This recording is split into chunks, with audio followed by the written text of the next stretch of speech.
every 4 years, CIMA undertakes longitudinal research with employers throughout the world.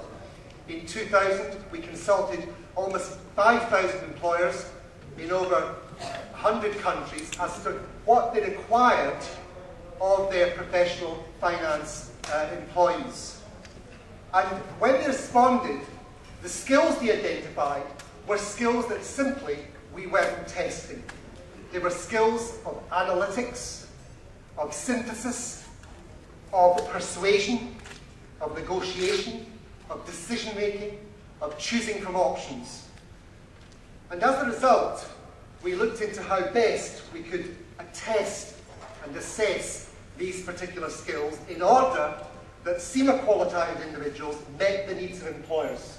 Employers were telling us that graduates, whether they be under or postgraduates, simply didn't have these skills. They were missing in the workplace. So we undertook a considerable amount of research and, as I said, introduced the case study in the year 2000. At that time, we offered 2 guides to the case each year. One of the first things we discovered in 2000, our first case study was set in the context of the pharmaceutical industry. And we found that our students, and they're sitting exams in over 120 countries throughout the world, many of them found the context, first and foremost, to be the most challenging issue. And so thereafter, we spent a lot of time trying to contextualize the case study in industries which the student could relate to. I don't know if my other colleagues will note this. And so since then, we've used the context as a key driver.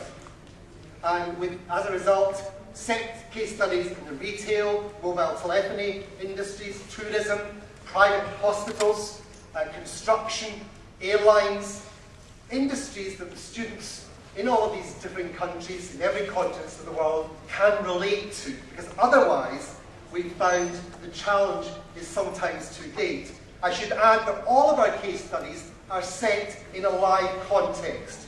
We seek advice and permission from companies to use their own data and to share it with us. In some cases, we have to disguise that quite heavily. Our dissemination of the case is quite innovative. CIMA has over 90,000 students worldwide, but in any 1 year, we have approximately 10,000 students sitting this final exam. And the dissemination from day one has been quite unique. We publish the case study on our website, cimaglobal.com, 6 weeks before the 3-hour exam. The case study is approximately 20 pages in length, and it contains, broadly, content from a business strategy perspective, from a risk and control strategy perspective, and a financial strategy perspective.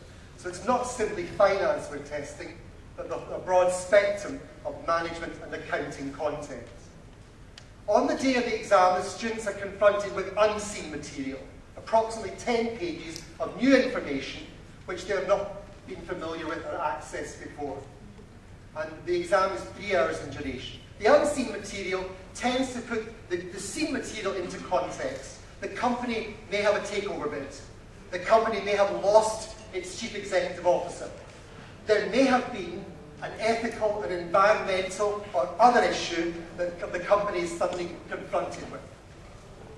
And the students then spend 3 hours really trying to identify both options, and they're asked to make a decision on one of the options that they've identified and to justify their option. Today, we now offer the case study 4 times a year, and we give students option as to whether to write the case literally with a pen, or they can also do it on keyboard.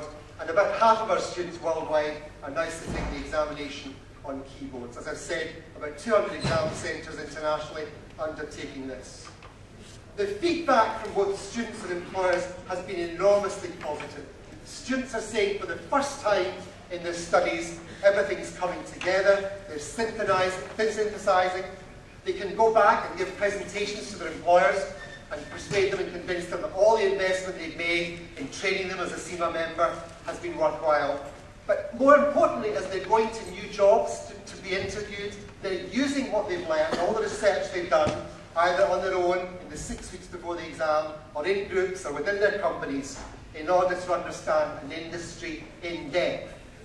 Another interesting thing is that when we ask, CIMA has a large number of students in government, particularly in the UK. Most of our government departments have CIMA trained finance professionals in Treasury, in Defence, in the Ministry of Health.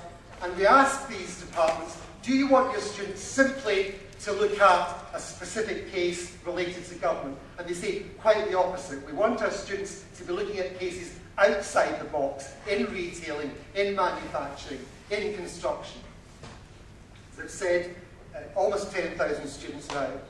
Finally, of course, and for those academics and educationalists among you, we have to spend a great deal of time determining how we assess the case. So the case study is the same case wherever the students sit at any one time throughout the world. And we've created an assessment grid which weights each key skill, cognitive skill, and each skill is assigned a proportion of the total marks. So there's a given amount of marks for analysis, a given amount of marks for synthesis, some for computational work when they're analysing financial data. But uniquely, 15% of every case study is assigned 15% for an ethical dilemma that the students have to address and deal with. Because as you know, and in my simplistic mind particularly, the last economic crisis for me boiled down to two things. One was that business didn't address, price, manage risk properly, and secondly, we had an awful lot of immoral, unethical decision-making taking place in our major businesses. So we addressed this with our case study and with our students, and as I've said, enormous success, but most importantly, success for our employers. Employers, when asked, why do you choose CIMA above our competitors throughout the world? One of the things they say is that this case study differentiates us from our competitors. So I don't know whether I've under-hit my target or over-hit it, but that's for me for the moment. Thank you very much indeed. Thank you.